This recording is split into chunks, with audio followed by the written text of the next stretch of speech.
on the other end. Can you send me the URLs for them and I'll pass those on to Valen? Yes. Thanks. I'll put them in a note card real quick. Sounds good.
And then Louise takes over from there.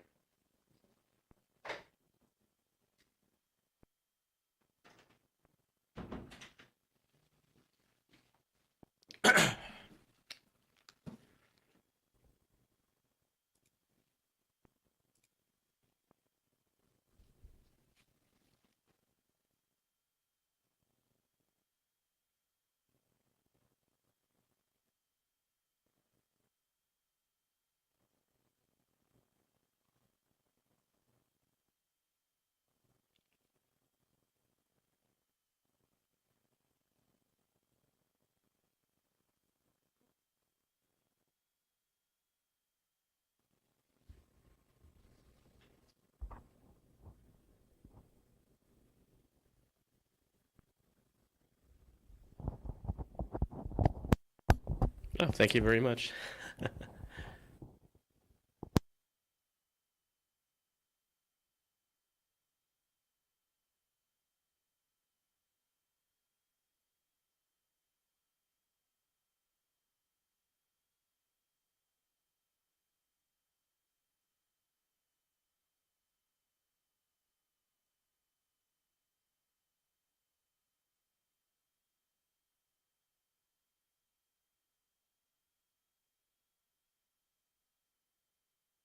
Okay, so you guys are good to start whenever you'd like.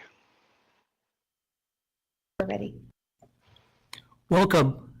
We are very, very excited to be here. Thank you very much for joining us in our presentation this afternoon. We would like to start by doing something a little bit different. And so we're going to ask you all to please take a few minutes to look at a video, which should take about 3 minutes. And when you are ready and have seen it, just let us know and we'll come back to you all. Thank you.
Well, good afternoon again. My name is Luis Arias. I'm an assistant professor of practice at the University of Texas at El Paso. Here with me are two of my colleagues, and I will have them to introduce themselves.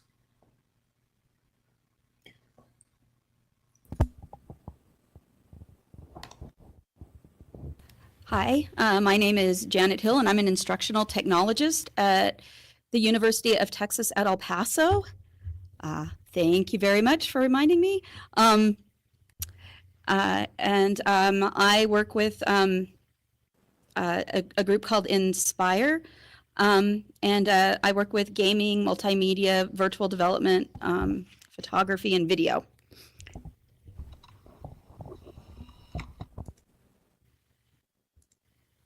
Hi, I'm Adrian. I'm also an instructional technologist over at UTEP.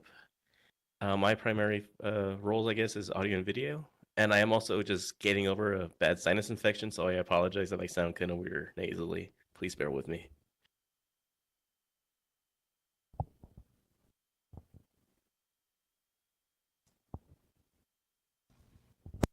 You just viewed in those 3 minutes of the video link that you all clicked on is the culmination of pedagogy and technology. And so let me share a little bit of a background as to how we got where we got. So I teach 5 face-to-face criminal justice classes in the Department of Criminal Justice and Security Studies here at the University of Texas at El Paso. And so in the past, and I utilize case scenarios to add value to my classes in criminal justice, I used to read the case studies or statement of facts to the students and would ask them to close their eyes as I recite the facts of the case for the purposes of letting them know if they can visualize or reenact or reconstruct the crime scenario as I'm sharing the details with them. And so obviously it requires strong auditory skills for the students to do that. I later migrated that idea to enhancing that type of presentation of rather than reading to them and having them close their eyes, that should be presented by way of showing them the case scenario through a reenactment, as I will later, and we will later share with you, that many of the students are visual learners. And so I migrated to enhance those case studies to a black and white and color videos. And what you just saw was an example of a colored video reenactment. What creates in the students at that point is to have good, strong auditory skills, good visual skills, and also to use deductive and inductive reasoning and critical thinking. And so I reached out to the creative studios here at the University of Texas at El Paso to help me and assist me in changing those case studies into visual reenactments. And so that's where we are, and that's what you saw is the end product. That's the process. Now, as far as the importance of this creativity, I have to highlight and emphasize that we were always very cognizant of being very sensitive to the victims of these horrendous crimes. And so we kept that always in mind. That was the common denominator of our video reenactments. We found, and obviously the idea is to inspire other professors to think about using technology to enhance their teaching methodologies, and it has certainly added value to my class presentations in my criminal justice courses that I teach. With these same video reenactments, I believe that, and it's been proven that there's more active participation by the audience. Students are able to see the reenactment, and so at the close of the reenactment, I do ask a battery of questions of the students, such as the crimes that may have been committed from what they saw and what they heard, to define those crimes and connect those crimes. And I see that there's active engagement and participation by the students. Now, I've always held to this idea, and it was presented by a physicist at MIT who would begin his classes by saying something to this. It is not important what we learn in class. It is important what you discover in class.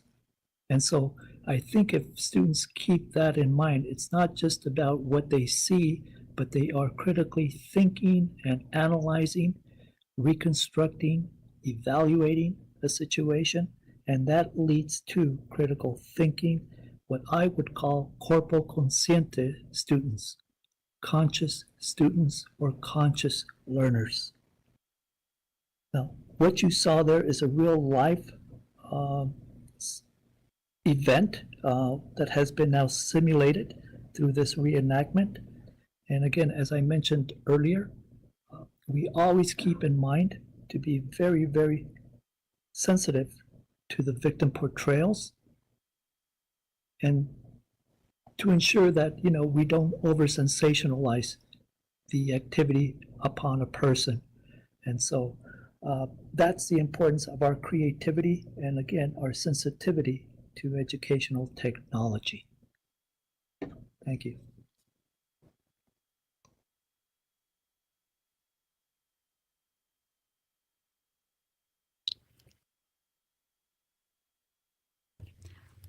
So when Dr. Arias came to us with this particular project, we had a number of challenges. One being that while we do produce video and quite a lot of video, we had never produced anything like a reenactment. And finding actors and students who could carry something like this off was kind of a difficult task. We weren't sure we were up for it. And then there was the most important thing, which was trying to be sensitive to the victims in this case, because these were real live crime scenes. These actually happened. The families are still alive.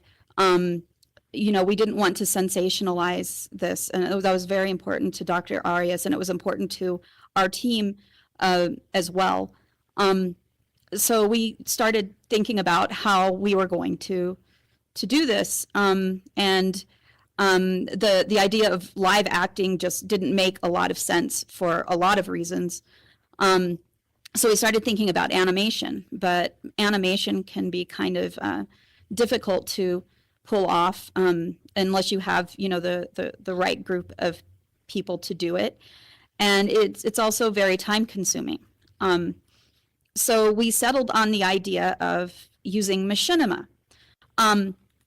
And for those of you who might not know, Machinima is basically using games to create video stories. You can see it. I mean, I've seen The Sims is a game that I see a lot of people trying to create Machinima with, and my nephew watches a lot of Minecraft Machinima. But in Second Life, is a fantastic place to create Machinima. We had done it before. We had worked with the Smithsonian Latino Museum on several projects that were related to Day of the Dead, and had produced multiple Machinimas for them. And we also had created our own Machinimas for other things. One of them for kind of promoting virtual world education. So we decided that this was probably the best route to take, because animation's already in Second Life. We already have avatars. They're pretty easy to create, to make them the way they want. And then I was able to, so we knew the process. We knew how to do it.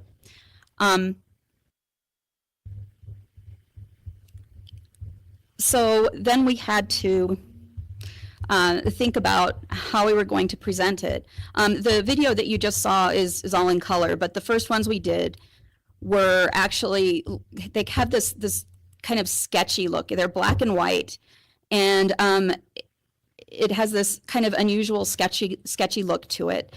And it was because I had read an article from in New World Notes that explained how somebody else had done something similar. So we explored that and kind of liked that it took away a lot of the details. I had to think a little bit differently because we didn't have color, and a lot of the details are taken away. So a lot of the details, instead of using texture maps, were created using bump maps, which was fun to play with. Other things that we had to consider was where to buy the animations, how to pull in more actors, more what are called puppeteers, people to manipulate avatars. And then also to think about what kind of props we needed, what kind of sets we needed. And then, just to start building and working with the Blue Lab, who was writing the script, some details needed to be focused on, and as well as CrimeAbuelo about those details as well. What did he want his students to notice? So I will say, if you're going to use vehicles in a machinima, test them and test them and test them again before using them. It turned out to, we probably wasted a day trying to get some of our vehicles to move slowly enough so that we could film them, so they didn't look ridiculous. I guess people who like to build cars in Second Life must be speed demons.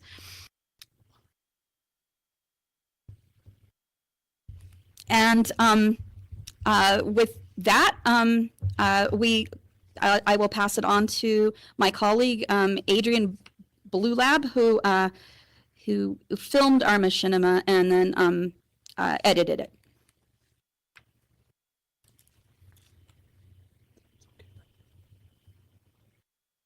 Oh, which reminds me, I believe I was going to show you the sketchy video. Let's watch that, and then I'll move it on. Then I'll pass it on to Adrian. So please let us know when you return from watching this video.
Okay, so I think that's pretty much everybody, right? Just gotta go ahead and move on.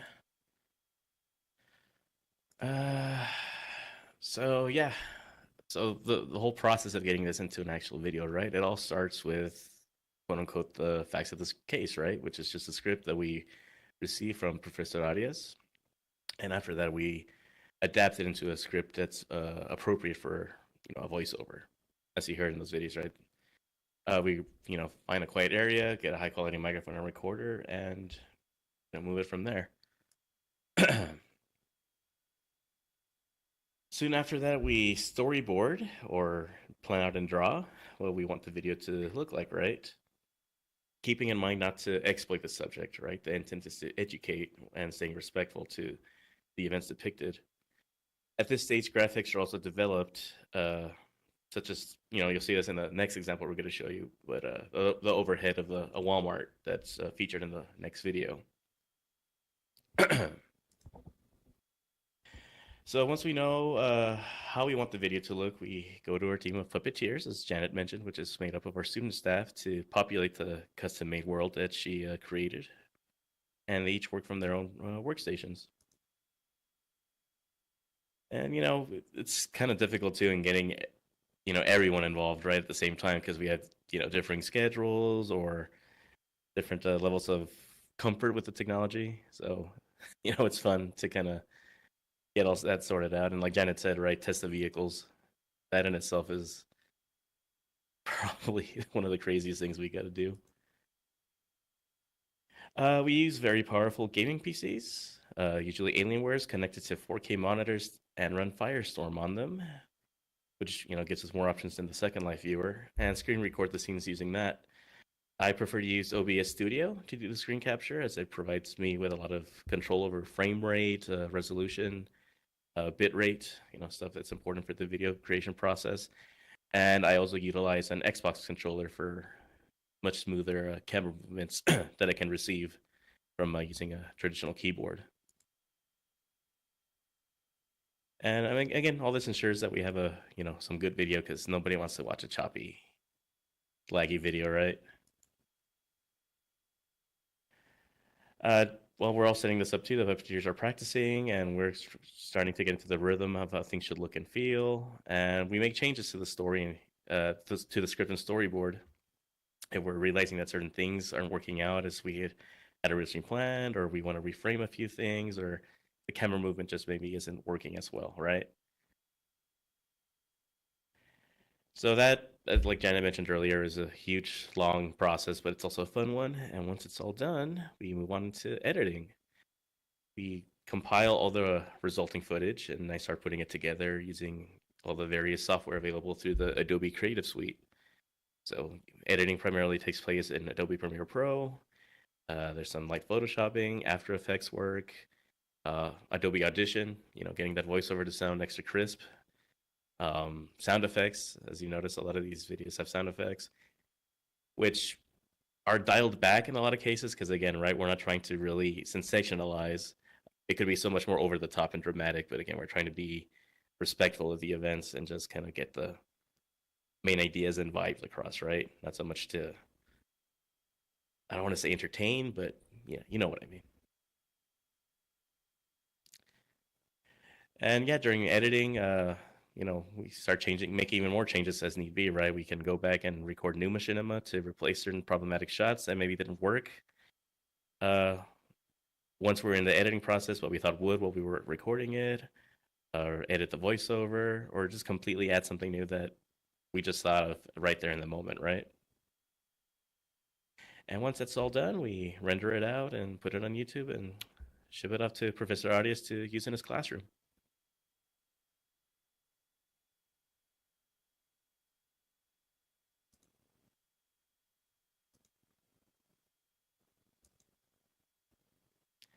And here's the link to the next video that we want to show you guys, which I referenced earlier.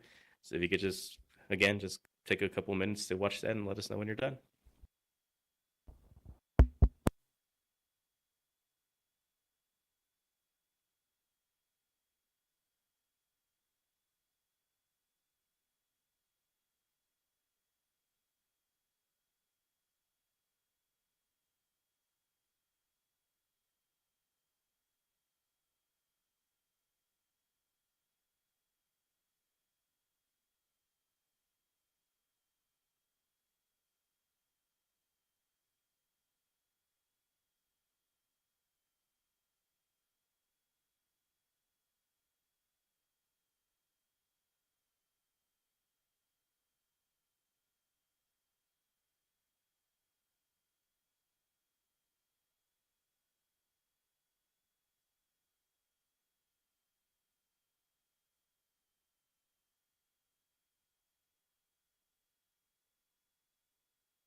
I just want to say that that one, just I know some of you had said that those are hard to watch. That one was really hard to make.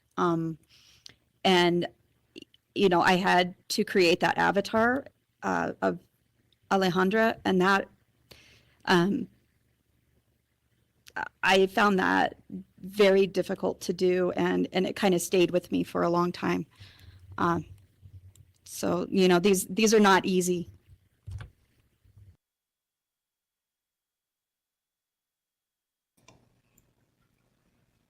So we are coming to the close of our presentation, but let me just piggyback from what Janet is saying.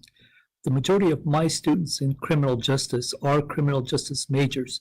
And so these are students who are interested in the field of criminal justice, either as law enforcement, local law enforcement, state law enforcement, federal agents, and things of that nature, or working with the courts, or being lawyers, public defenders, maybe working with child protective services and agencies of the like.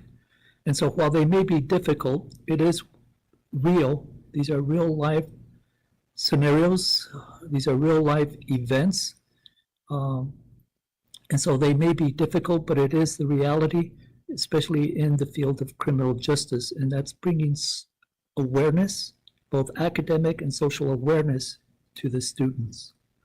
And so I do appreciate that the comment that, yeah, these are sometimes very difficult to see and certainly difficult to make. Now, the reason for my choosing to do this is obviously outcomes is very, very important for professors. And just to share with you a little bit of background, I've been teaching in excess of 40 years at the university level or college level. Many of those years as adjunct. I currently teach full-time in the Department of Criminal Justice and Security Studies.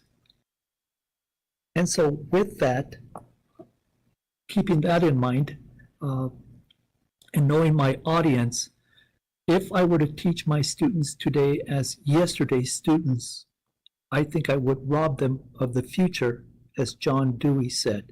And so my years of teaching 40 years ago using Blackboard today would be not productive for students. I also recognize that the majority of adults, including students, 65%, according to research studies, 65% of the population are visual learners. And so while I have moved progressively from sharing case studies as these and reading them to the students and having them reconstruct that crime scene, I have migrated to sharing them on the screen with students so that they can see, because again, they are visual learners.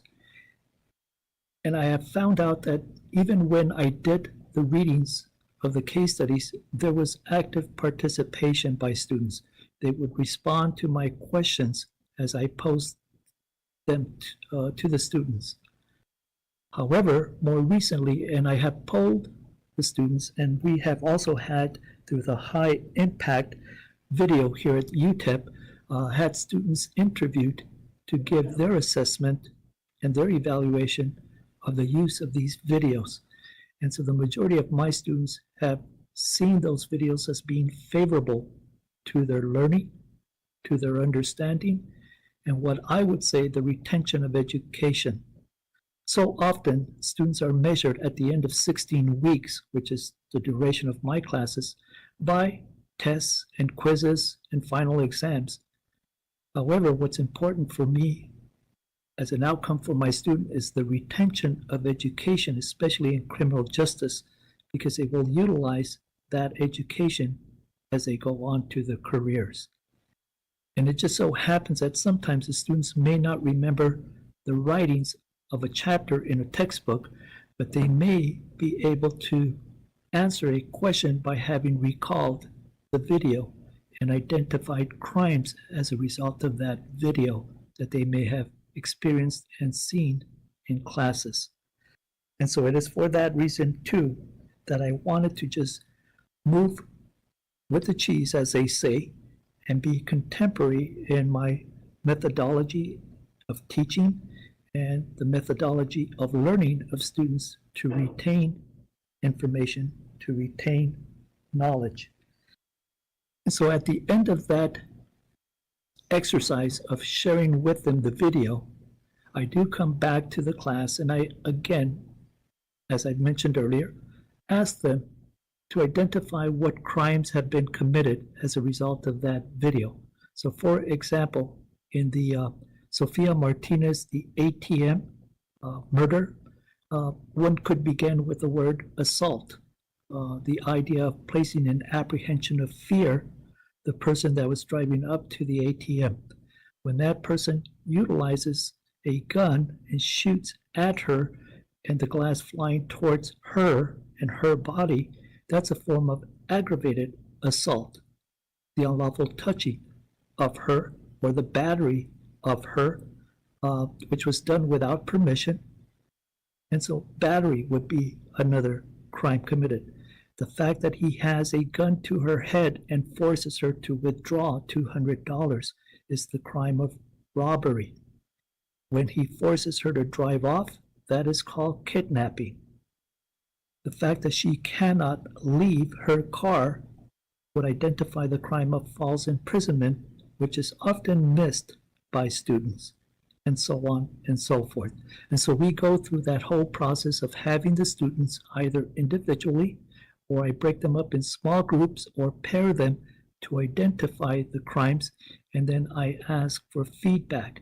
But it's not only just identifying the crimes, it is to define the crimes by definition, because they will be tested, or at least it's an exercise to see how much they understand what they read. And so I test them to see if they understand the concept of those crimes by definition or by elements, and then to be critically thinking, okay, so where is that crime evidenced in the scenario? And so it's that exercise of total engagement and participation by students that this has been a very useful tool, a very sad one, because it is what it is in terms of reality, and they're very tragic events, but it's also a pedagogical exercise for us to learn about crimes and have our students be better prepared that when they go into criminal justice fields, they are fully aware and cognizant of crimes committed, definitions, giving examples, so that when they go before their oral boards, say with the FBI or local police department, and they're asked maybe a certain defined burglary, my students would be able to do so. And maybe they might find an example of a visual aid that I shared with them to have them add value to their definition. So again, students are visual learners. I think the utilization of these case scenarios amplify and augment their understanding of criminal justice. And so these are some of the reasons why we have done, with the help of the Creative Studio, I've asked them, and they've done a tremendously good job in presenting these in a very tactful, very presentable, very, again, always ensuring that, we are sensitive to the victim and victims' families. Thank you. Are there any questions?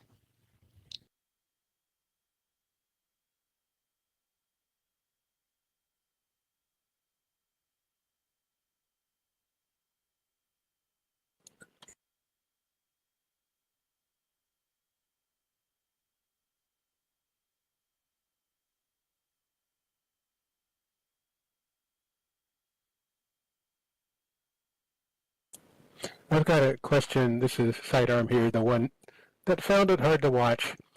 So I appreciate the production quality, especially the first video in color. It just gave me chills. Good.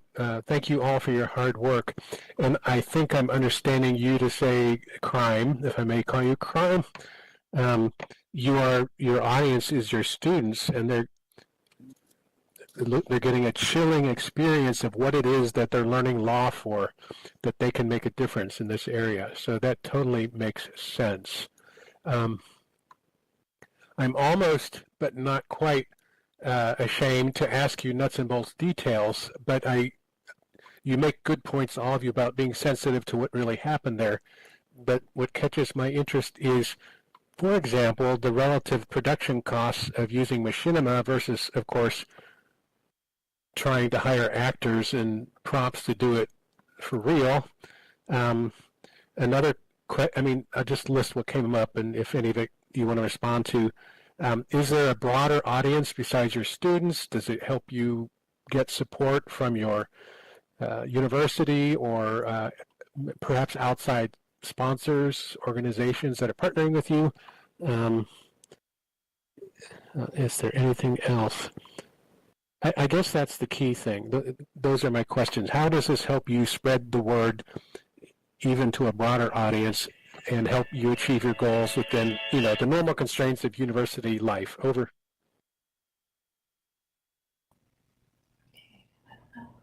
I'll go ahead and partly answer this question for you. And again, thank you very much for the question. It's a very good question. My target audience, again, have been or is the students here at the University of Texas at El Paso, our Criminal Justice Department, which is one of the largest schools within the liberal arts. And so many of my students have expressed those kinds of interests of wanting to be local, state, federal law enforcement officers, work in the courts, be lawyers, go to law school, and so on and so forth. Recognizing that students are visual learners, my audience is obviously targeted to the students. I have not had the occasion of bringing these presentations further outside of campus, only because, again, the relevancy, possibly, unless it's for demonstration purposes of the use of technology and pedagogy, I'm all for that. It's kind of interesting and curious that you would ask me that question, because this week I will have a newscast anchor person who will present to my Fundamentals of Criminal Law class. Now, the reason why I have her presenting both to my Fundamentals of Criminal Law class and my Crime, Criminal Justice, and Film class is that students also may listen to podcasts. So this anchor person has a podcast called Borderland Crimes. In her podcast, she has highlighted, unbeknownst to me and separate and apart, but I have seen where she did podcasts on these two El Paso cases. And so I've shared my videos with her to maybe enhance, maybe, add value to her podcast, although they're very well done, her podcasts are. And so again, that's about the only going out of the circle of students that I have presented these scenarios. However, just today we were talking about maybe doing this kind of presentation to our local faculty, staff, administrators, again, just for awareness, pedagogical purpose, just to share with them what UTEP is doing when they collaborate, the Criminal Justice Department with the Creative Studio, and how we can all leverage our resources here on campus. So we're going to be seriously thinking about doing that within campus. I hope that answers your question.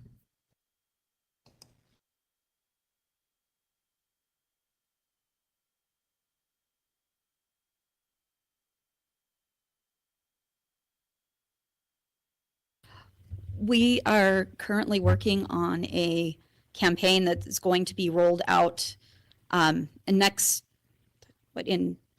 week or in 2 weeks within the university, that are promoting instructors like Professor Arias, who are choosing to be more innovative in their teaching approaches. And Professor Arias is actually going to be featured. And we're hoping through this university-wide promotion, we might have more instructors reaching out to us to, to explore things like teaching in virtual worlds, or doing more innovative things with videos or podcasts or gamification, things like that.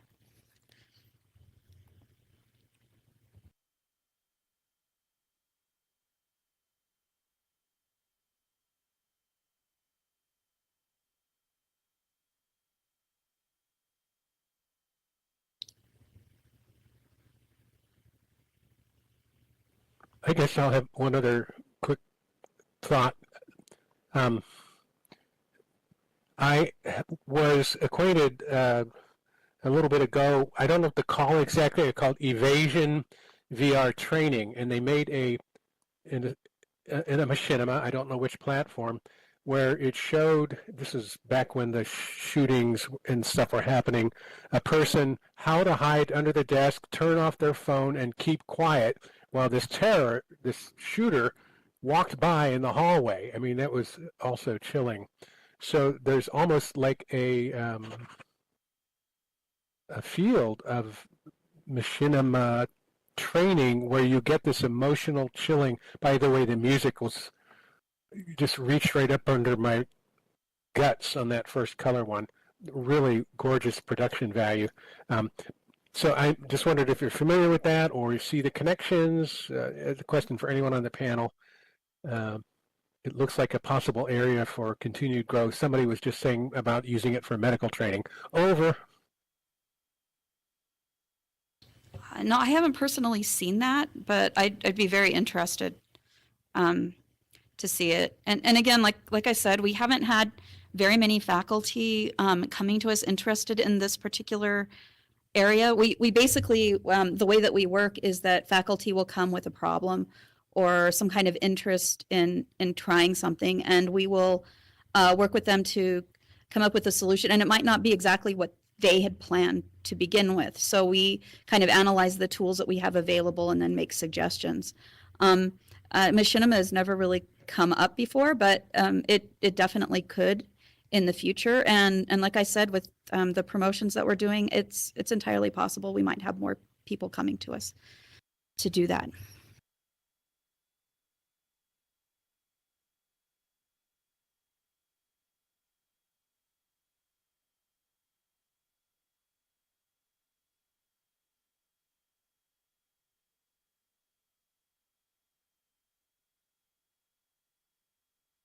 No, it's not. And most people look at me with like I have three heads when I mention using virtual worlds to teach or to explore. So it's an uphill battle sometimes getting people to use the resources that are available here at the university.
Are there any more questions before we take off?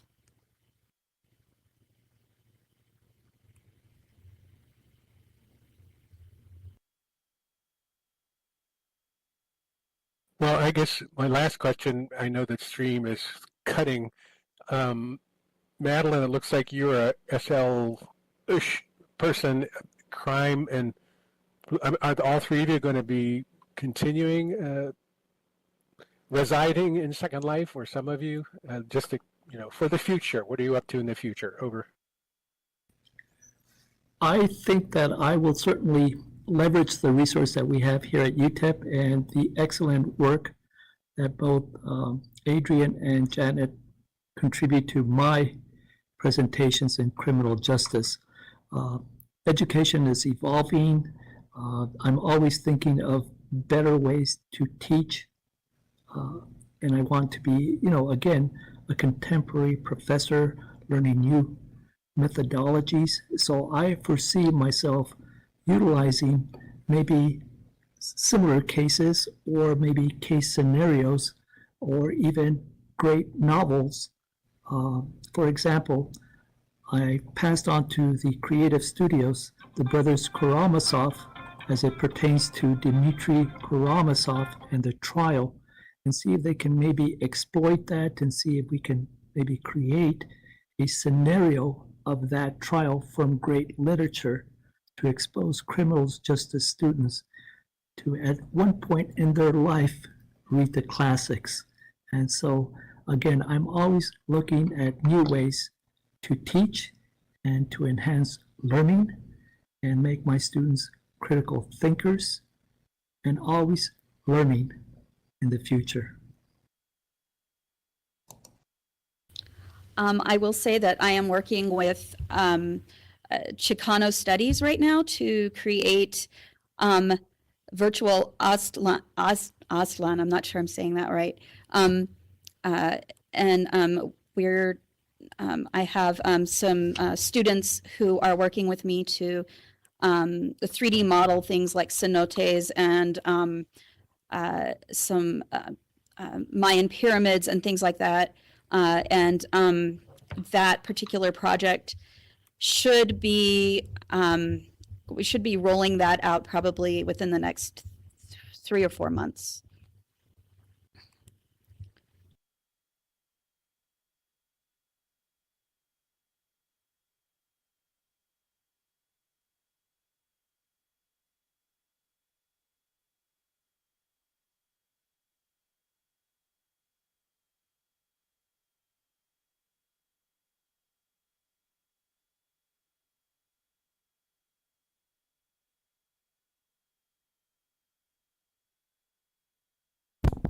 I'm going to copy and paste our contact info onto the chat in case anybody wants to reach out with any other questions or comments.